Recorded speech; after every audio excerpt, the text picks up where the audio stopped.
Oi, eu sou o Siley e vamos conversar um pouco sobre Hollow Knight. O game completou recentemente 8 anos desde o seu lançamento e até hoje continua sendo um dos títulos mais jogados e aclamados dentro do gênero Metroidvania. Mas o que faz esse jogo se destacar tanto? Já deixa o seu like e inscrição e bora pra conversa!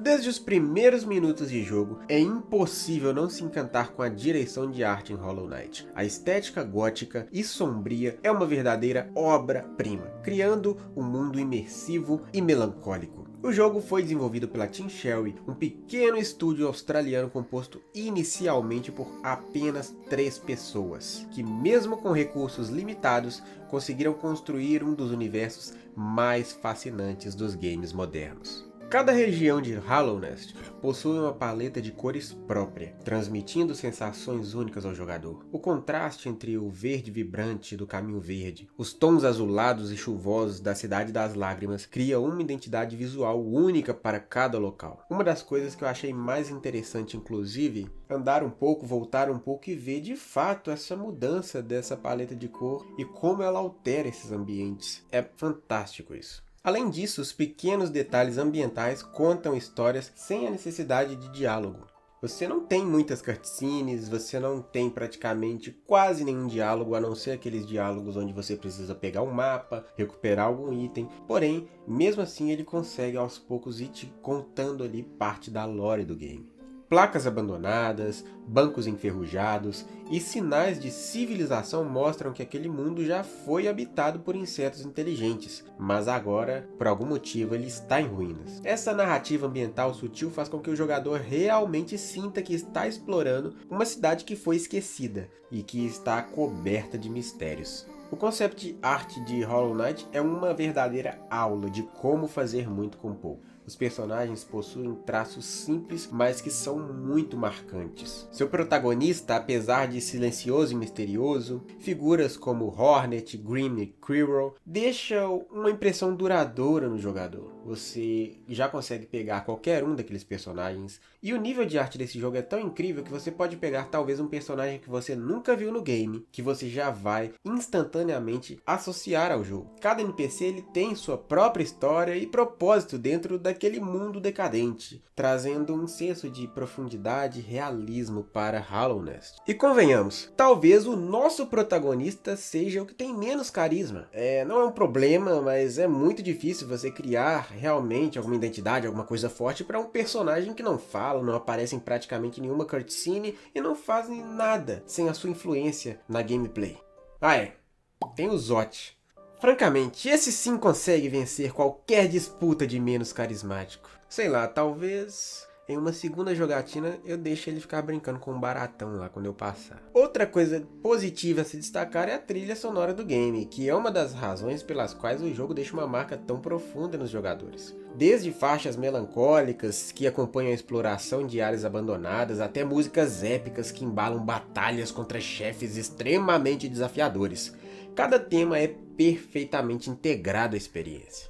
Faça um favor a si mesmo e jogue pelo menos uma dessas áreas com fone de ouvido que você vai realmente se escandalizar com aquelas coisas ali. Aquilo deveria ser proibido, cara. E cada ambiente tem uma trilha sonora que reforça sua atmosfera única. O Caminho Verde, por exemplo, ele possui melodias ali suaves, tranquilas, com aquele grau de mistério, enquanto Cidade das Lágrimas tem um tom mais melancólico, reforçado pelo som daquela constante chuva.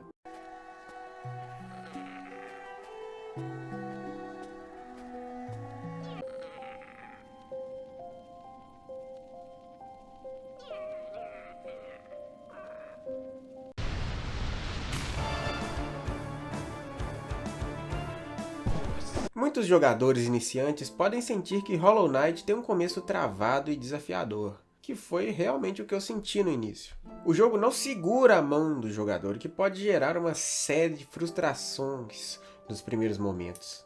E eu acho que inclusive é por isso que muitos desistem. Não é difícil você ver relatos de pessoas que hoje gostam de Hollow Knight, mas que por algum motivo naquele início ali demoraram a engatar as marchas realmente para ver o quão bem feito é esse jogo. Eu diria que realmente parece travado no início, mas é aquele travado que você vê que falta algo mais, que vai ser apresentado em sequência. No início ali você repara que o jogo ele é bem feito, falta ali um pouco de combate a mais, a dificuldade às vezes parece bem complexa, você perde todo o seu dinheiro, isso realmente é frustrante. Mas conforme você vai quebrando essas amarras, avançando, os controles vão se tornando cada vez mais fluidos, especialmente com as aquisições das habilidades, como o dash sombrio, o pulo duplo, a garra dos louva-a-Deus. A sensação de progressão é genuína e realmente é muito recompensador quando você consegue passar desse primeiro entrave do game. O combate é um dos pontos altos do jogo. Os chefes são extremamente desafiadores a ponto de você achar que nunca vai passar, mas à medida que você vai apanhando, vai perdendo, vai ganhando, vai perdendo ali, vai avançando um pouco, você vai conseguindo ali cada vez mais interpretar os padrões de cada chefe. Ele sempre vai atacar daquela mesma forma, o que vai mudar ali a sequência de golpes, mas vira tipo uma dança quando você realmente entende o que está acontecendo ali, a forma como a luta ocorre. E esses tipos de padrões são estimulados por diversos sentidos, desde uma vibração na manete até um som que você escuta, você já sabe realmente ali mentalizar qual o próximo ataque do chefe, e o jogo sempre te dá ferramentas para que você consiga desviar de alguma forma. Outro grande destaque do jogo é sua história oculta, descoberta aos poucos pelos pequenos diálogos que a gente tem no game. Descrições de itens também são importantes, além dos detalhes que vão aparecendo no ambiente. É comum você estar ali no início, o ambiente está de uma forma, depois da infecção esses ambientes, as criaturas que estão ali, elas mudam completamente. O que indica que muito daquelas criaturas ali não são realmente vilões, eles são vítimas de algo maior que está acontecendo ao seu entorno.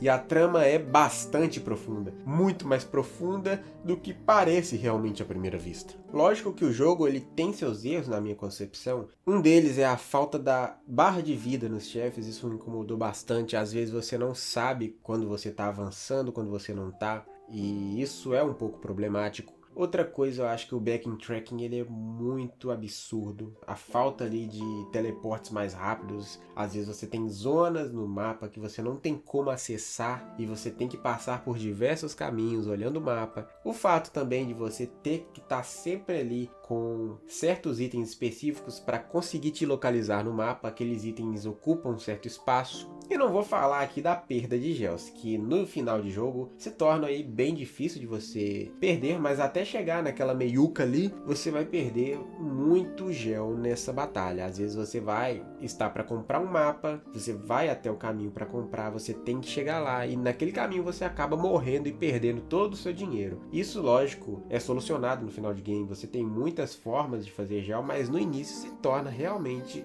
bem frustrante e eu acho que é um dos principais motivos de algumas pessoas não seguirem em frente. Enfim, é uma das coisas negativas, todo jogo tem os seus pontos positivos e pontos negativos. No caso de Hollow Knight, os positivos são infinitamente maiores. E fora que essa dificuldade, ela se torna muito recompensadora à medida que você passa. Sabe aquela prova que você está estudando há muito tempo, aquele vestibular, aquela coisa que você está buscando ali? Você falha algumas vezes, mas persevera, luta e no final você consegue alcançar? É esse sentimento que passa, é uma coisa muito recompensadora, você passar um chefe que no início você não estava botando fé. Você desacredita no seu potencial e o jogo de alguma forma ele mostra para você que você consegue. Isso é muito perceptível nos chefões que eu acho que são muito bem planejados e é um dos pontos fortes desse jogo. Se você reparar, toda a luta geralmente ela começa de uma maneira mais fácil, te mostrando ali as habilidades que o boss consegue fazer.